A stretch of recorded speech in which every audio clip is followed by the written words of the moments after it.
les choses, c'est rajouter de l'horreur. Et beaucoup d'intervenants européens ont parlé de violence de genre. En fait, on est face à des viols de masse. Et le viol est utilisé comme une arme de guerre. Et nous sommes à la 2e ou à la 3e génération de femmes ayant subi le viol. Cette situation sur le plan des droits humains est intolérable. Alors il va falloir que les Européens assument leurs responsabilités. Monsieur Sikela, il y a encore quelques semaines, disait qu'il n'était au courant de rien. J'espère que maintenant il sait. Et parce que maintenant il sait, il faut que ça cesse. Donc l'accord d'entente avec le Rwanda doit s'arrêter maintenant. Et on doit envisager un autre type d'accord avec le Rwanda et on doit rendre justice à la RDC. Ça, c'est le premier point. Embargo immédiat sur les armes et sanctions ciblées contre les criminels de guerre. Ce sont ces 3 éléments qui peuvent rendre justice à la RDC maintenant, immédiatement. Et notre responsabilité en tant qu'Européens est importante. Nous sommes, par la signature de cet accord d'entente, complices de ce que subit la RDC. Maintenant, il va falloir qu'on assume.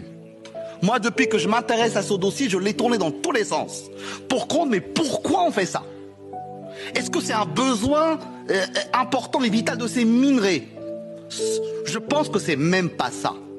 Je pense que les Européens ont une culpabilité par rapport au génocide rwandais. Cette culpabilité ne doit pas nous pousser à soutenir des crimes de guerre et des crimes contre l'humanité. Donc travailler avec le Rwanda, oui, mais pas au prix des Rwandaises et des Rwandais. Il faut que la Commission et que le Conseil prennent leurs responsabilités et agissent et arrêtent de nous rendre complices. Merci. Il faudrait m'expliquer quelque chose. Donc le Rwanda envahit le Congo et nous, en tant qu'Union européenne, nous envoyons encore des armes au Rwanda. Le Rwanda vole les ressources congolaises et nous, on va faire un accord avec le Rwanda pour acheter ces matières premières des Congolais qui ont été volées. Parce que c'est ce qui se passe. La Commission européenne a été faire cet accord avec le Rwanda et qu'est-ce qui s'est fait 2 mois après? Le M23, ce mouvement rebelle soutenu par le Rwanda, a été conquérir la plus importante mine de coltan au Congo pour, en contrebande, voler ses ressources et les mettre sur les marchés internationaux. Donc en fait, la Commission européenne a de quelque sorte offert son feu vert aux Rwandais pour envahir le Congo. L'Europe se trouve, en d'autres mots, du côté de l'agresseur. Et tout ça pour les profits des multinationales sur les corps des Congolais. Alors pillage, destruction, des millions de morts entre-temps, il faut que ça cesse. Parce qu'on l'a vu avec l'or au Mali, on l'a vu au Niger avec l'uranium, on l'a vu en Libye avec le gaz et le pétrole. C'est toujours la même chanson de pillage. Et après, vous vous étonnez que les peuples du Sud se révoltent. Les Africains en ont marre. On le voit au Mali, au Niger, au Burkina, au Tchad, en Côte d'Ivoire, en République centrafricaine, au Sénégal. À chaque fois, les Européens qui étaient mis à la porte. Alors le moment est aujourd'hui de dire basta, le temps du colonialisme est révolu. Suspendez cet accord de pillage des ressources naturelles congolaises et imposez un embargo militaire au Rwanda. On n'a pas besoin de l'arme de crocodile, on a besoin d'action. Madame le commissaire, ce n'est pas une crise humanitaire. Ça fait 30 ans que ça dure. 30 ans. On recevait dans ces murs le prix Nobel et docteur Denis Mukwege qui nous alertait en disant les femmes et les hommes et les enfants tombent comme des mouches au clivou. Et déjà en 2008, dans cet hémicycle, on avait voté une résolution exactement pour une crise similaire. Sauf que ce n'est pas une crise, ça fait 30 ans que ça dure. Et ça fait 30 ans qu'on ne fait rien. Ça fait 30 ans qu'on dit on va envoyer des camions pour sauver les gens et tout. Ce qu'il faut aujourd'hui, c'est qu'on s'attaque aux racines du mal. Or, les racines, on sait d'où elles sont. On sait très bien qu'il y a un pays voisin qui, en réalité, participe au pillage des recettes et des ressources minérales de RDC et qui nous revend une partie de ces minéraux. On sait aujourd'hui qui est complice. C'est l'Union européenne.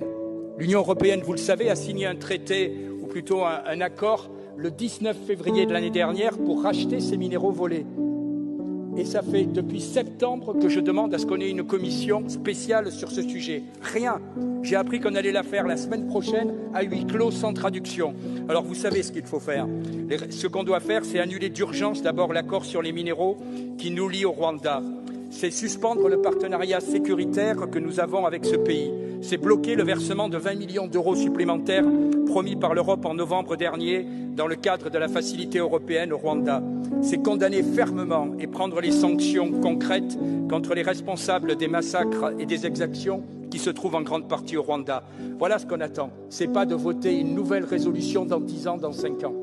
On suspending the memorandum of understanding, the suspending could be self-defeating, as it would remove the basis for this engagement with Rwanda and undermine an incentive to ensure responsible mineral production and trade by Rwanda.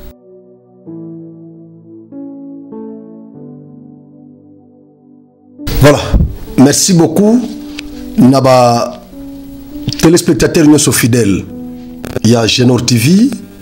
Merci pour la fidélité nabino na Genor TV. Merci pour la nyosoyo. Bozo sala pour la Genor TV. Nous sommes tous la katosa la kango parce que nous savons que vous êtes là. Ndena mesana ko kolobanabino. Ba on nyoso ba partage kabalien nabiso na pesibino merci.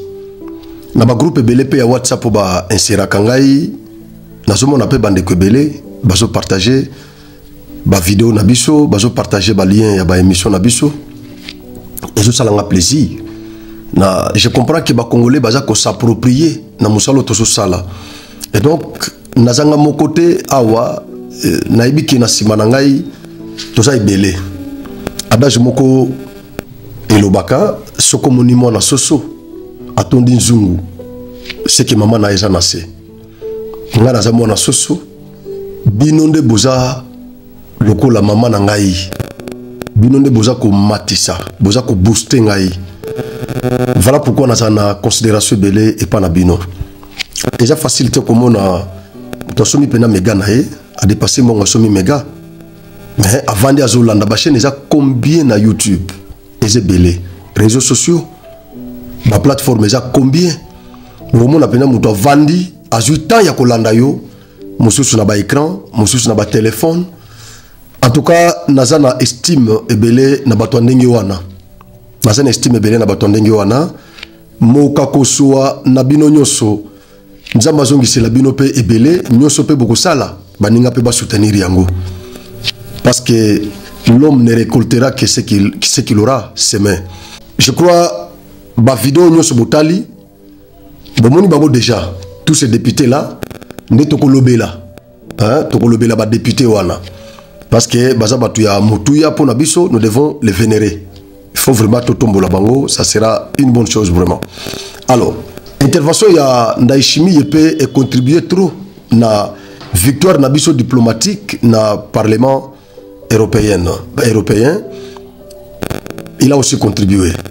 Félix Antoine Tshisekedi na cadre de la diplomatie à Kitaki lobby na Allemagne précisément na Munich et sika forum ya munene sur la sécurité ezo sale mandenge toujours bapena boy bandi les 14 ezo kende les 15 les 16. Alors Félix Tshisekedi était parmi les invités. Vice-président américain na secrétaire d'État américain bangope bakozala kuna basi bakiti déjà baza na Allemagne.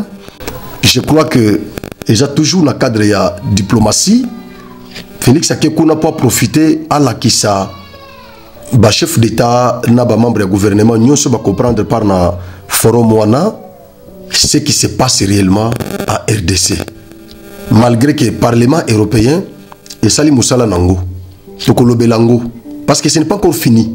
Ba Congolais oui tobeti maboko to sepeli mais il y a beaucoup de méandres dans makambo wana. Résolution oui c'est déjà voté, il n'y a pas de problème. Mais tokolobelango musala silité nous allons continuer à faire pression pour Nandine. J'en viens. Alors Félix na Allemagne, je crois qu'il aura tout le temps yakosolola na ba président ya ba état mususu oyo pe baza ba partenaire na biso même ba baza ba partenaire te akoki ko gagner bango comme ça ba yepa na ba na sima na biso parce que pour le moment guerre na biso na Rwanda chaque parti a besoin na ba allié ya taille balié penza ya taille. Voilà pourquoi il était crucial, important, pour que les chefs de l'État se rendent en Allemagne pour prendre part à ces forums. Je crois que c'est vraiment une très bonne chose. Et donc, il a tout notre soutien. Nous sommes là au niveau médiatique et lui est au niveau diplomatique et politique. Mais nous sommes là au niveau médiatique. En tout cas, bravo na wazalendo na biso diplomatique. Bravo na Madame Thérèse. Bravo, bravo na Madame Wagner. Bravo. Wana penzaza wazalendo diplomatique. Wazalendo diplomatique. Oebitango Fati alongolaki Christophe Lutundula bazongisi Madame Teresa ngamoko natubela na regretaki parce que j'avais beaucoup de confiance na Lutundula Christophe mabi Christophe tango longwe bazongisi Madame Teresa est-ce que akozala Madame Oyo akozala vraiment à la hauteur, est-ce qu'akozala vraiment à la hauteur, mais ce que je suis en train de voir en tout cas ça rassure. Avec cette dame, ça rassure. C'est vraiment Wazalendo. Et donc, nous devons vraiment la soutenir. Nous devons la soutenir. Quand elle parle, c'est avec tout cœur. Elle a l'art oratoire. Elle sait convaincre. Et donc, bah, discours, il y a Wazalendo Nabiso diplomatique. Ceux qui, bah, impérialiste, wana, bah, yoki yangote, ceux qui, bah, saleli yangote, c'est que bango, bah, décider na bango ko kabisote, bah, décider ko saleli côté, bah, décider kakake, bah, Congolais, bah, koufa, na Congo. Donc, en tout cas, ces côtés-là, tout ça a confiance et belé.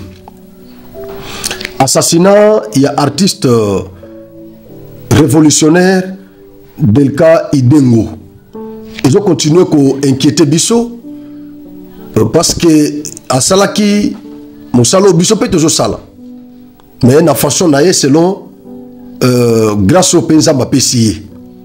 Bisso peut toujours dans les médias et ça peut talent 11 ans mapesi biso. C'est-à-dire, na minute oyo, biso nyoso ba Congolais, loko mutumoko, nous devons nous mobiliser pour dénoncer ba massacre oyo ko salema na est ya mboka na biso, ko compatir na bandeko na biso ya Goma. Alors, comment na ces jeunes révolutionnaires ko kufa juste parce que il a chanté ayembi na nzembo na ye, déjà style na ye. C'est sa façon aussi de manifester son ras-le-bol. Et donc, Nazembo wana attaqué Kagame, attaqué Bango Nyonso wana tout ça, bah M23 attaqué Bango. Il a vénéré quand même le gouvernement congolais. Mais ce qui est étonnant, c'est que armée numérique, il y a Kagame, balingi ko embrouiller batu. Bazo zoa assassinat wana, baza ko attribuer yango na gouvernement congolais. Le gouvernement congolais n'a bomi garçon wana. Est-ce que mitu ya batu muso zo sala? Et puis au moni pe loko zo kamusangai. Ozo mona pe ba congolais bazo ni ba pe biloko wana. Mais entre temps bozo mona kenanga za na Goma. Bozo mona kenanga za na Goma. Nanga a nommé vice-gouverneur rwandais. O a lobby a lancé message à lobby que ba frontière et fongami et kumando sala 24 heures sur 24 heures.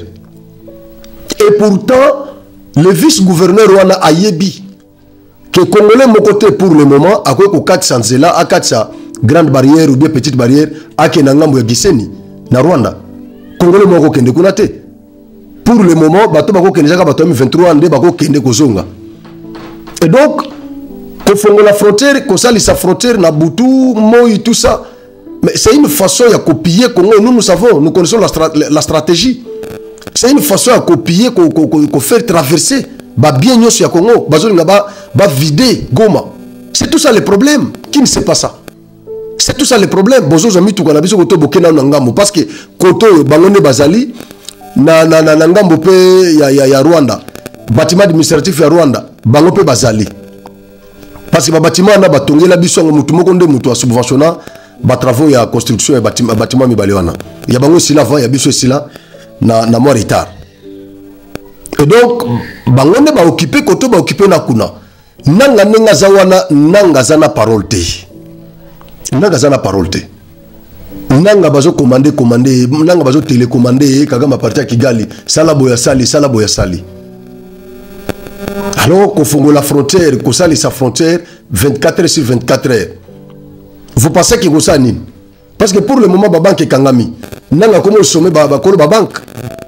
Qui va y avoir gouvernement congolais, il y a ça, ceux qui va y avoir bakata ceux qui contrat na bango na gouvernement so basala nini tout ça ba fongola ba banque après so 18 jours ceux qui combien de jours là au cas contraire akobenga na bango na Goma comme ça yé a cha babak monsieur est-ce que nanga za na mbongo vraiment ya fongola ba banque na Goma ou bien ba banque na uzala Rwanda ozomona ndenge ndeko na biso nanga mikoti ne loko moko à comprendre tena ni aboutissant ni tena ni aboutissant na ngote ami retrouver ne loko moko bonanga zo comprendre tia quand ça que c'est facile na minute nanga komi commandé a komi télécommandé a komi nanga komi manipulé nanga vie n'est en danger moyen résister ezate azomona ndenge bandeko ne ba congolais bazo kufa ba congolais bazo kufa na miso nanga bibembe za partout bazo lokota bibembe na bazamba partout na bazamba ti bazela mai bazo lokota bibembe partout nanga zangi maloba nanga yaki ko libérer mais siko bat ba komo kufa. Et c'est ce garçon ici, ce garçon, Ibengo, qui est maintenant assassiné. Pourquoi? Parce que Ayembaki, parce que Asopozaki, Nakagame. Et Nanga Elibiso Barwande, Baye Koboma et pas Nabiso. Nazo Kamwa, Ozoka Bokecho premier, Bokecho. Bokecho, na moni vidéo moko, et Pessinga Kanda, Bokecho, Azoloba, qui n'angaza mal nécessaire. Bokechu qui n'angaza mal nécessaire. Est-ce que tata oyo, est-ce que mutu ne sala kapenza bien? Oh chilombo n'angaza mal nécessaire. Yo ofinga Kagame, obenga ke mochopi. Ofinga kamakolo Kagame Bokechu. Tala garçon yo afinga Kagame na nzembo. Asuki wapi? Suko yo finga Kagame. O rejeta Kabila parce que Azaki Rwandais, c'est l'oyo. Mouzé parce qu'il y a biso ba Rwandais. O Félix Atekimboka est pas banane. T'as la contradiction ya bandeko yo. Le loba to nyoso bazaki na discours ya que Félix Atekimboka. Discours les assusté. Félix Atekimboka nani. Discours les a les susouté ya que Félix Atekimboka et les susouté. T'as la ce qu'on est bazana confusion. Bazala ki o Félix Atekimboka siko Kagame yo wana zoya nanga zo memela biso Kagame. Par la rébellion. Sikoyo Bokechu oya banda ko bundisa Kabila que parce que azaki Rwandais akota ba Rwandais na Congo oya zo bundisa Tshisekedi que parce que ateka kimboka na Rwanda sikoyo nanga oya zui ba Rwandais azoya na bango Bokechu azomona 4000 Congolais o bakundami na ba fausse commune Bokechu azomona bango te Bokechu az artiste musicien. Mais awa ce garçon Delka Idengo yewana kufi. Est-ce que Bokecho a moni assassiné garçon? Et quand Bokecho vous dit que je ne suis pas d'accord avec Nanga, mais Nanga était mal nécessaire ayakaka. Est-ce que bateau baza est-ce que mituna bango ata boyini Tshisekedi pour nanini parce que Azamuluba parce que Tshisekedi asalinini concrètement. Comment vous pouvez soutenir quelqu'un qui vient Azana na Goma? Combien il y a de cadavres? Autres ont ramassé Mikolonio sur la Goma. Combien il y a de cadavres? Combien de Congolais n'ont sa côté? M23 déjà na Goma. Mais combien il y a de Congolais qui continuent à Koufa? Est-ce qu'affrontement est allé? Est-ce que FARDC na Wazalendo ne s'affronter na M23 pour que Congolais continuer à Koufa? Garçon ya Koufi. Bazo lui a contribué à assassinat dans le gouvernement congolais. Est-ce que Goma est sous contrôle du gouvernement congolais? Non, c'est les mensonges. Voilà pourquoi l'armée numérique n'a pas eu koya. Na lukuta biso tokoya pour na laver le kuta wana. Yango nazo senga na bandeko nyonso boza la sima na biso soutenez-nous parce que biso na bino to sala musala moko. Bondi maté ba faiblir biso. Bondi maté ba tona bazo ba vie belé ko le kabiso. C'est-à-dire toza na compétition na minute oyo. Biso na bino na bango toza na compétition. Ba Congolais dépravés baza na sima na bango bazo partager ba lien na bango. Ezala ba mosusu batindela nga ba bilo ya mabeka kande bazo tindela ngai. Nazo tala numéro ya Congolais na otala pe mutu Congolais, Combo Congolais mais ba image nyoso bango batindela nga ezaka ya mabe ba image kaka o bazo finga Tshisekedi, ba image kaka o bazo vénérer Kagame, ba image kaka o bazo mabe ya gouvernement o bazo kumisa ba militaire rwandais o bazo lakisa ba place ba militaire rwandais ba se ba koti ba gagner na landeli lukuta. Nde ba image o bazo tinela. Alors ngana zo mituna. Est-ce que biso pe tozana ba vrai congolais té? Ba balanda kabiso o pe ba kozo ba image na biso, biso pe ba to tozo kumisa république. Batinde la paix, batoyo ou bien ba journaliste ya Kagame, ba pro Kagame, armée numérique, ya Kagame. Boutine la kabangope. Comme ça, va comprendre que Baza Bango côté, Bisopé, armée numérique, et nous avons aussi beaucoup de Congolais derrière nous. Bon, di makate, Bango Baza va vieux belé pour les Kabiso. Non.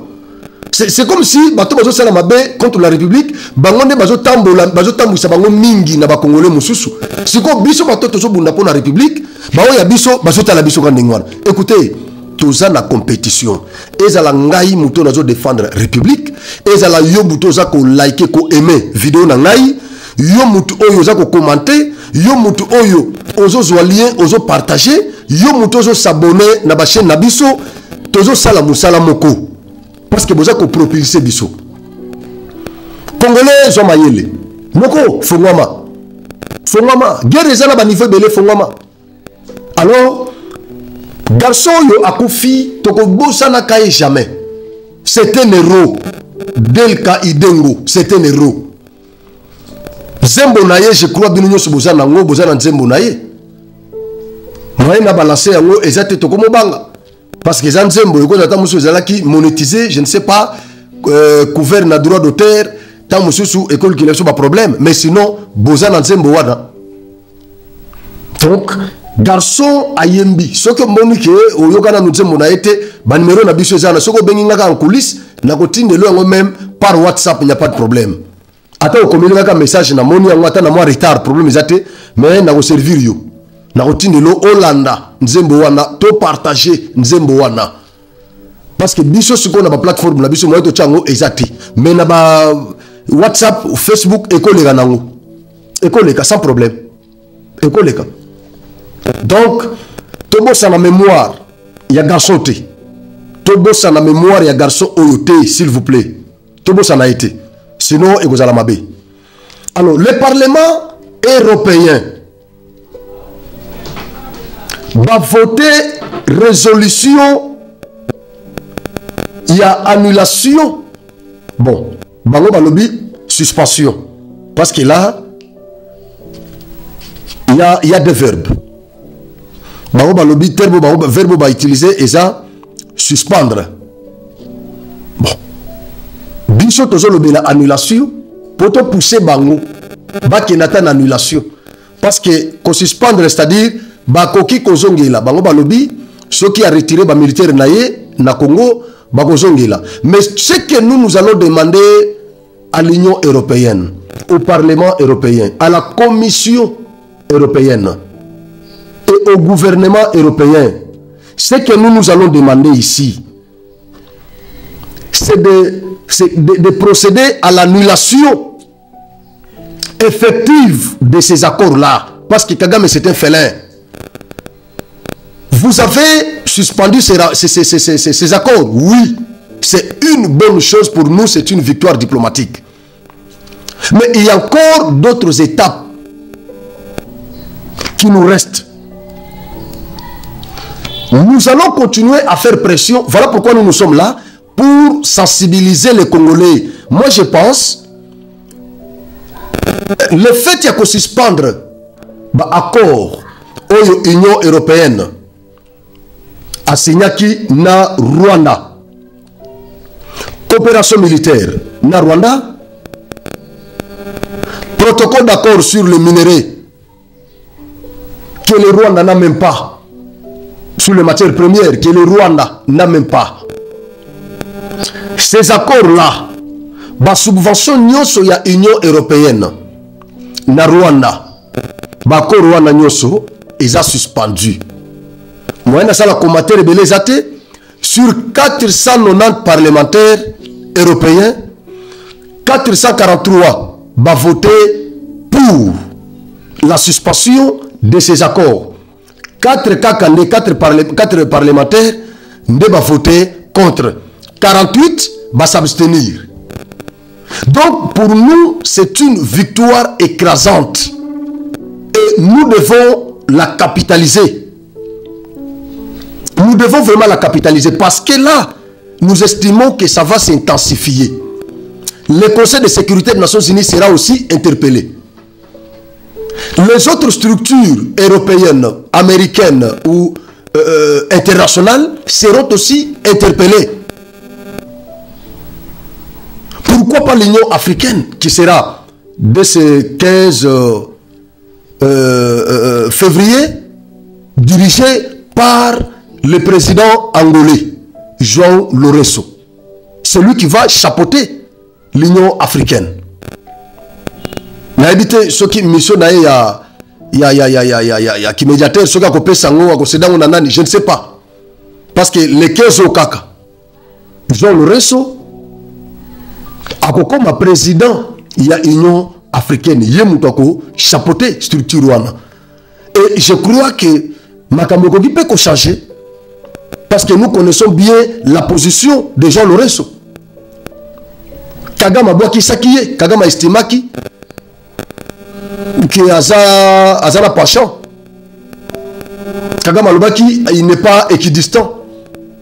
Aboaki si processus ya Luanda. Parce que selon Kagame il fallait qu'il bakotisa M23 na processus ya Luanda. C'est comme ça que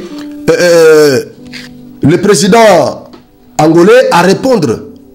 Alobi oui, nazo comme président il y a Union africaine mais naboyi kokende na nyongo ya mutu. Naboyi o azalaki awa asalaki boye asalaki bo non il faut éclairer religion ya batu nyonso ba comprendre. Qu'est-ce qu'il dit sur Jeune Afrique? C'est le président angolais João Lourenço. Il dit la mission des médiateurs qui m'a été confiée par l'Union africaine consiste à travailler à la normalisation des relations entre les deux États voisins. La proposition d'accord de paix qui a été présentée va logiquement dans cette direction. Et elle ne mentionne pas le sujet du M23 qui doit évidemment être résolu mais qui est traité dans le cadre du processus de Nairobi, a déclaré le président angolais João Lourenço dans Jeune Afrique. Il a éclairé la religion de tout le monde. Oh, João Lourenço Zaki n'a tendance tout ça Zaki n'a pas chant. Non, non. Kagame alingaki asa la confusion. Alinga brouillé bateau. Proposition, il y a accord de paix. M23 azalaki na katikunati. Et zalaki juste pour normaliser la relation bilatérale. Il y a deux États voisins oyo bazalaki na conflit. En l'occurrence, le Congo et le Rwanda. M23 processus, il y a normalisation, il y a relation ou réconciliation, il y a gouvernement naba groupes armés. Eux ils sont dans Nord Kivu, Sud Kivu, Ituri. Processus wana eza na Nairobi. Eza qui chapeauté dans ce président Kenyatta Uhuru. Ou eza vraiment ami ya Félix. Mais banda le mois William Ruto oya linga kabisote pire petit ya Kagame et Museveni. Banda zoa pouvoir. Langage naye et comment mystique yango moni RDC a boycotté pe processus wana. Mais pour le moment bah convaincre biso tozonga to que nous discuter. Tozongi kuna. Mais João Lourenço celui qui va chapeauter la structure. Si comme Kagame na armée numérique à Kagame équipe à Kagame pour la bango João Lourenço azaki sima ya gouvernement congolais par le fait que aboyaki M23 bako tapé na proposition ya accord de paix wana oyo Kagame na Félix balingaki ba signer oyo Kagame kindaka te Kagame kimaki aboyo kende mais Félix akendeki Voilà pourquoi Jean Lorenzo, avant, il y a que ces deux missions, il y a médiation, na mutumususu, pour achapoter l'Union africaine à lâcher vérité, pour éclairer quand même opinion publique. Kagame azaka mutuya lokuta aza c'était la bruyère, mais awa bilia qui bikoki malgré zoloba que ba sanction wana entre la menace existentielle et les sanctions, il a choisi de braquer ses armes vers cette menace-là existentielle. Il y a estimé qu'ils sont dans Congo, menace wana ezouta na Congo, na FDLR au baza ba congolais té. Et le côté musanga ils FDLR ce sont des Rwandais.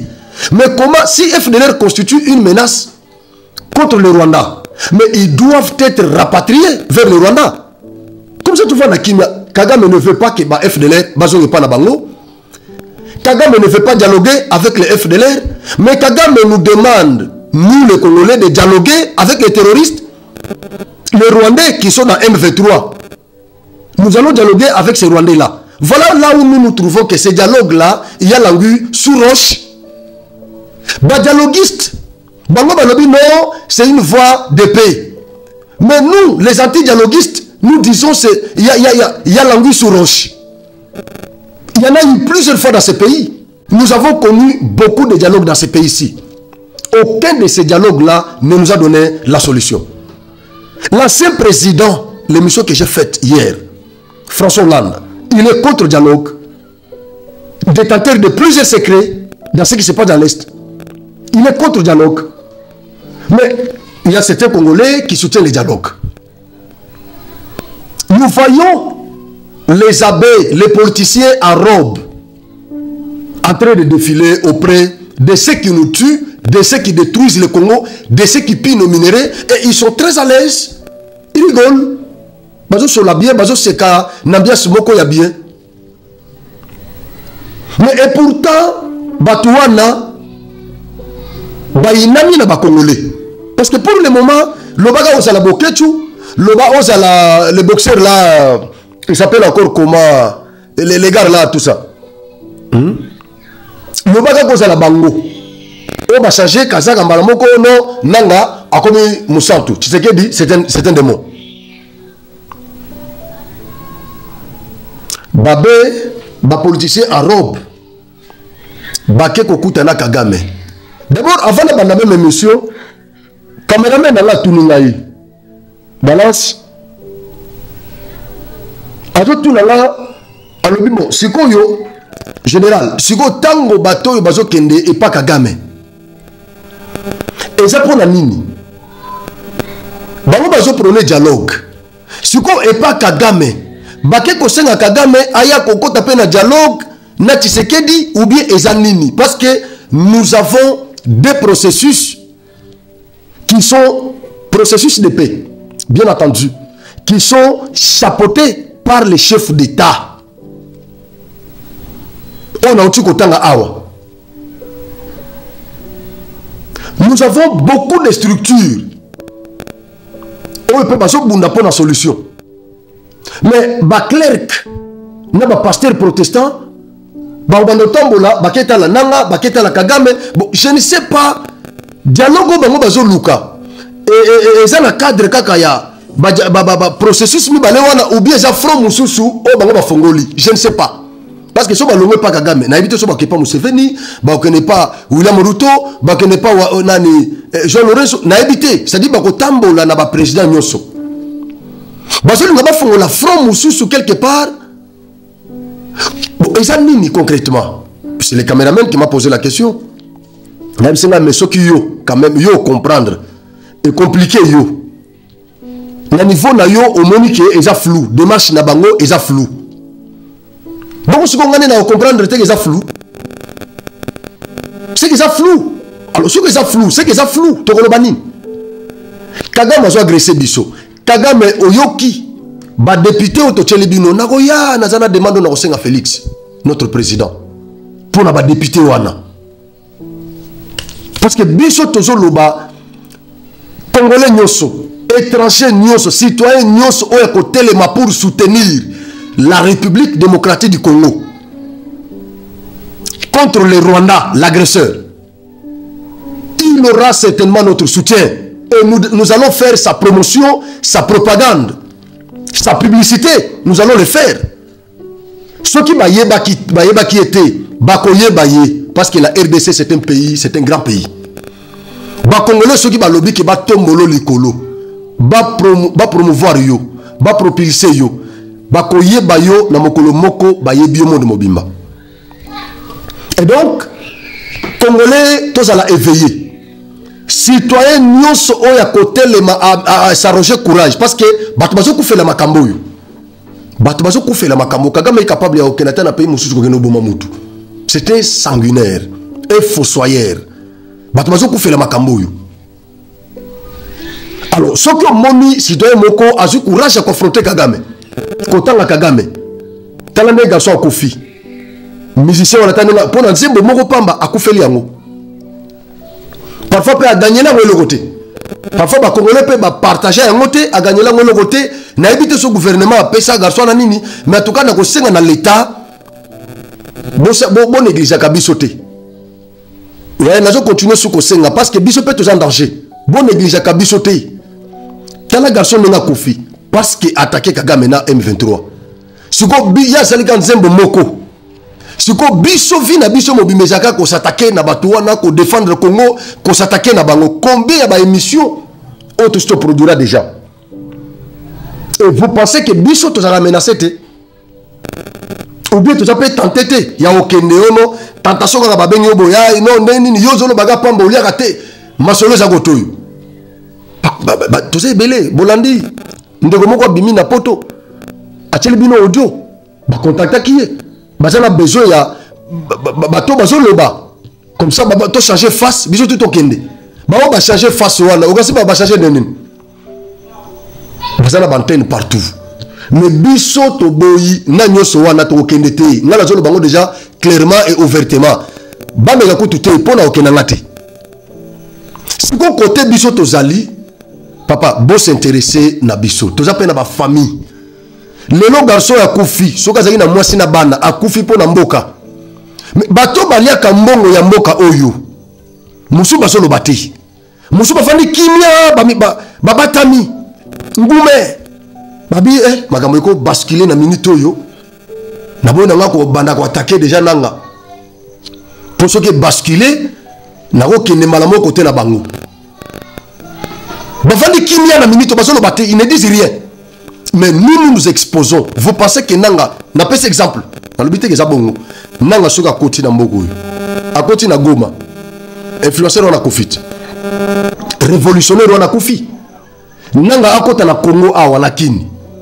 Biso nyonso to chaka makelele. Biso nyonso wana to kosuka pi. Toki me na zelani.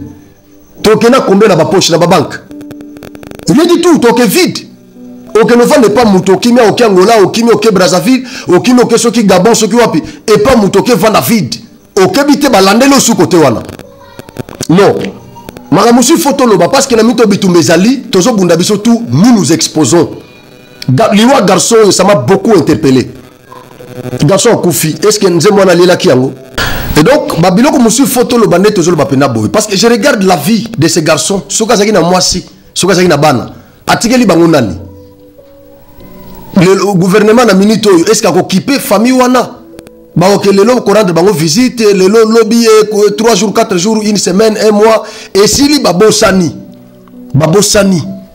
mais est-ce que ba occupé famille ya garçon oyo ba garçon baza combien okutu baza musu bazo noale na ba musu meline masanga na ya lali na kan niveau banini mais les garçons à côté studio na compte na ye na mbongo na ye moko asali clip attaquer munguna na façon na ye message peut l'équipe parce que les noms ceux qui tobeti maboko pour la victoire il y a RDC victoire diplomatique il y a RDC na parlement européen mais biso nous travailler tout ce que nous faisons ici ces gens là nous suivent ils nous écoutent parce que bango nous sommes mis sur la bango pour le moment ils sont na RDC ils suivent les médias congolais ils nous suivent balanda kabiso ces gens là nous suivent et donc biso toza na front médiatique bino boza na diplomatie na politique musu baza na fond front militaire, bisogno soana tozo sala musala moko pression tozo sala. C'est nous qui sensibilisons la population congolaise. Pour ba fongola miso na makambo zoleka na est. Yango zo na ba réseaux sociaux réseaux sociaux eza inondés na ba publication contre le Rwanda par les Congolais. Ces gens-là nous lisent, ba européens wana nyos balanda kabiso, ils nous suivent. Maintenant, en contrepartie, qu'est-ce que vous faites na ba victime ya boyi? Je plaide pour la famille à garçon. Qu'est-ce que vous faites? Qu'est-ce que vous faites? Biso na tous vivants, qu'est-ce que vous faites?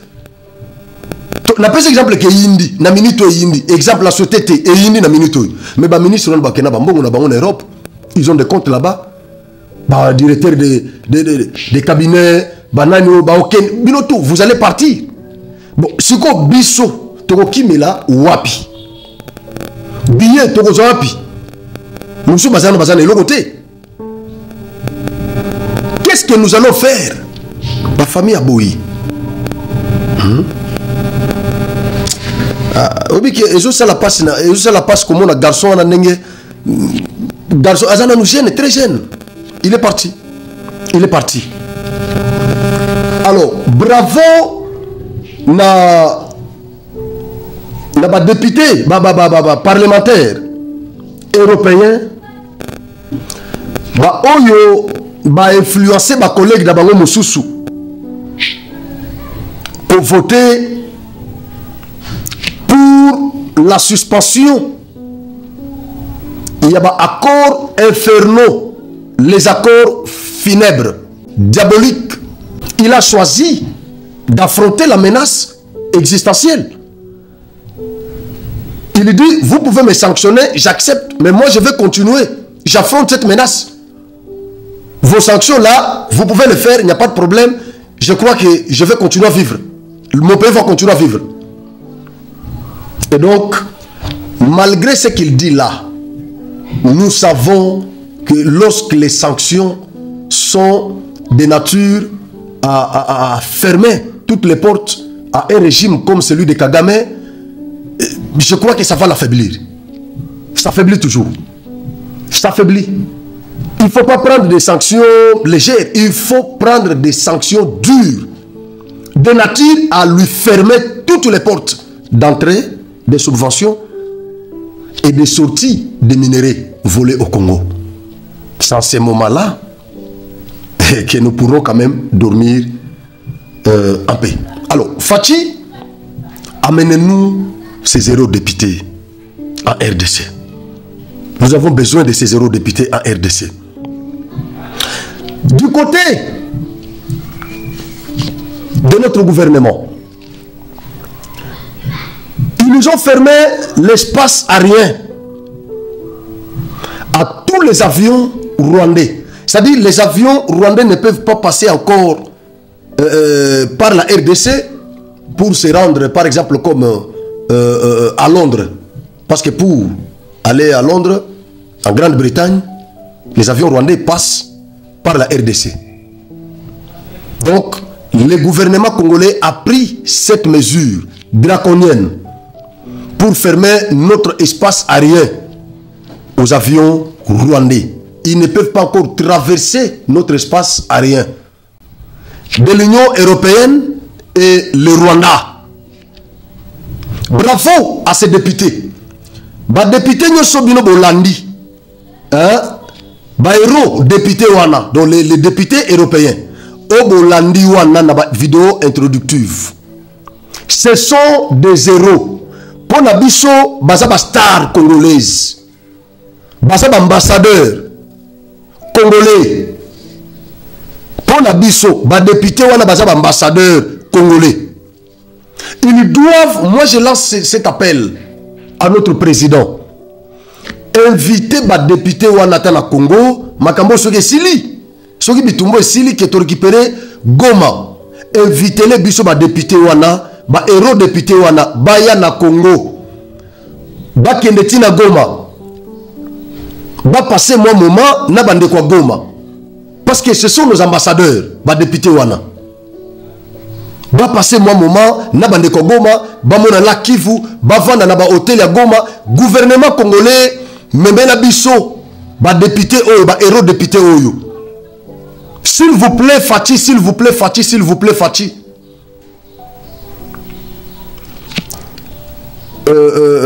Gouverneur honoraire ya Villa Kisasa nani vient biso nani Jatini Ngobila amemela kibiso babeka nani tipo na mukuse wana na mwana mwasi wana soki Erdox ivarien wana na pepe soki nani tout ça ya grand P amemela biso grand P na kini grand P aya kosani na kini asalaka nini alobaka te asalaka nini et puis na mwasi ne soki Erdox tala li prosondo ba ko présenter biso batona na kini nazo lancer message na Fachi memela biso ba héros député oyo na Kisasa bakene na Goma bakemela ma ya Goma tango toko makambo ko sila bavana na Goma ta une semaine bazonga ba congolais toko ki ko sangisela bango ta $1 nous pouvons cotiser $1 pour donner à ces héros députés. Ils sont intervenus en faveur de la RDC. Ils ont motivé les autres héros députés à voter pour la suspension de ces accords infernaux. Et donc, ces héros députés méritent nos honneurs. Ils méritent vraiment nos honneurs. Alors, je lance cet appel à notre président. S'il vous plaît, chef de l'État, Fachi Béton, amenez-nous ces députés, ces héros députés en RDC. Nous allons cotiser $1. Moi, je suis là, je suis prêt.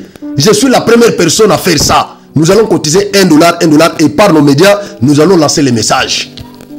En dehors de leur salaire parlementaire, nous allons cotiser $1 pour donner à ces héros députés.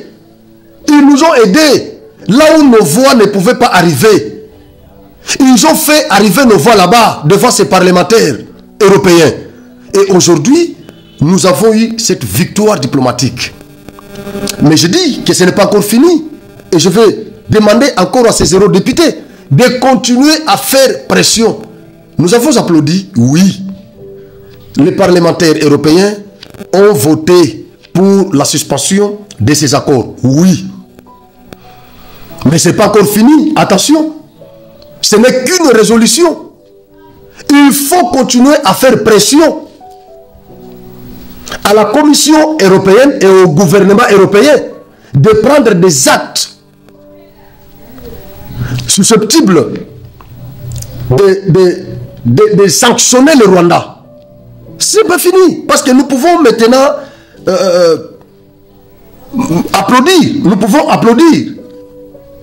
Pour dire, voilà, nous avons eu la victoire diplomatique au Parlement européen. Non, mais écoutez, ce ne sont que des résolutions. Ça peut rester comme ça, comme une lettre morte. Ça peut rester comme ça. Il y a beaucoup de résolutions qui restent comme ça c'est fait. Même au Conseil de sécurité des Nations Unies là, dans plusieurs structures internationales, il y a des résolutions qui restent comme des lettres mortes. C'est ainsi que nous ne voulons pas que cette résolution ici reste comme une lettre morte. Et donc, nous devons continuer à faire pression aux parlementaires européens, au gouvernement. Non, parlementaires, non. Ils ont déjà fait leur travail. Maintenant, c'est à la Commission européenne et au gouvernement européen de prendre maintenant des actes concrets qui peuvent faire du mal au Rwanda, à Kagame précisément. Sanctionner, vous avez suspendu, c'est bien bon. Mais il faut sanctionner parce qu'avant même ces accords ici, Kagame, ces militaires étaient toujours sur le territoire congolais. Kagame tuait au Congo. Il massacrait les Congolais avant même la signature de vos accords là. Kagame tuait au Congo ici. C'est-à-dire vous pouvez suspendre ces accords et il n'y a pas de problème. Comme il est tué avant la signature des accords, il peut continuer à tuer après la signature, après la suspension des accords. Et donc, ce qu'il faut faire, c'est quoi? C'est de faire également la pression aux autres structures internationales de prendre des mesures draconiennes contre le Rwanda, sanctionner Kagame, sanctionner tous les perpétrateurs de massacres, sanctionner le gouvernement rwandais. C'est tout ce que vous devez faire. Nous n'allons pas nous limiter là. Nous avons applaudi, oui, mais ce n'est pas fini. Ce n'est qu'une résolution. Ça peut rester comme une lettre morte. Kagame, dans sa sortie médiatique récente, il a dit quoi? Il nous a révélé son choix entre la menace existentielle et les sanctions. Quand bien même, ça nous fait entrer de l'argent. Mais le gouvernement a pris ces mesures-là. Là où les avions rwandais faisaient cendre, ils vont commencer à faire 9 heures du temps. 2 heures de supplice. Et vous connaissez les conséquences. Vous connaissez les conséquences. C'est-à-dire, nous allons tout faire pour isoler le Rwanda. C'est un petit pays pauvre. Pauvre, m'eût été la RDC. Le Rwanda n'existerait pas. Si le Rwanda existe, c'est parce qu'ils pillent chez nous, ils volent nos minéraux pour construire chez eux. Et ce qui est gravissime, ils le font sur les sangs congolais. Ils ne veulent pas entrer par la grande porte pour négocier. Mais ils viennent par la petite porte sur les sangs congolais, violer chez nous, tuer chez nous, massacrer nos femmes, nos mamans, nos sœurs, et piller nos minéraux, nos véhicules. Les preuves sont là à Goma. Les preuves sont là à Goma. Alors, l'espace aérien congolais est fermé. Les avions rwandais, à partir de ce mardi passé, ils ne peuvent pas encore traverser notre espace aérien pour se rendre à Londres. Ils doivent contourner. Ils doivent faire là où ils faisaient 7 heures du temps, ils doivent faire 9 heures du temps. Et vous connaissez les conséquences. En tout cas, Congolais, sensibilisons-nous. Soyons vigilants. Nous allons faire pression jusqu'à nous faire entendre partout. Le Conseil de sécurité des Nations Unies qui reste jusque-là silencieux. Et pourtant, lui qui a cette prérogative-là de maintenir la paix au monde. Nous avons 2 pays qui s'affrontent. Le Conseil de sécurité reste taciturne. Le Conseil de sécurité fait semblant. Alors, nous serons là. Nous allons continuer à faire la pression jusqu'à ce que ces gens-là vont nous entendre, jusqu'à ce qu'ils vont agir. Aujourd'hui, c'est le Parlement européen. Demain, ça sera l'Union africaine, avec Jean Lorenzo qui va prendre la présidence de cette structure.